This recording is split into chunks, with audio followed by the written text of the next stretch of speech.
রাজনৈতিক দলকে দান অনুদান বা হিসেবে ৫০,০০০ টাকা বা তার বেশি অর্থ প্রদান করলে তা অবশ্যই ব্যাংকিং চ্যানেলের মাধ্যমে দিতে হবে, এমনটাই জানিয়েছেন আইন বিচার ও সংসদ বিষয়ক উপদেষ্টা অধ্যাপক ডক্টর আসিফ নজরুল। একই সঙ্গে দানকারী ব্যক্তির আয়কর রিটার্ন জমা থাকতে হবে বলেও তিনি উল্লেখ করেছেন।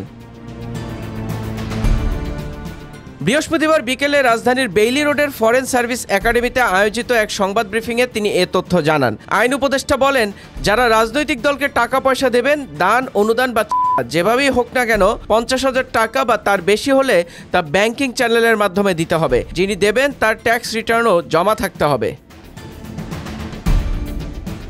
তিনি আরও জানান, বৃহস্পতিবার রাজধানীর তেজগাঁওয়ে প্রধান উপদেষ্টা ডক্টর মোহাম্মদ ইউনূসের সভাপতিত্বে অনুষ্ঠিত উপদেষ্টা পরিষদের বৈঠকে গণপ্রতিনিধিত্ব আদেশ ২০২৫-এর চূড়ান্ত অনুমোদন দেওয়া হয়েছে। সেখানে এই নতুন বিধান অন্তর্ভুক্ত করা হয়েছে। ডক্টর আসিফ নজরুল বলেন, এই সিদ্ধান্ত রাজনৈতিক দলগুলোর অর্থায়ন প্রক্রিয়া স্বচ্ছতা ও জবাবদিহিতা বাড়াবে, যা ভবিষ্যতের নির্বাচনী সংস্কৃতির জন্য একটি গুরুত্বপূর্ণ পদক্ষেপ হিসেবে বিবেচিত হবে।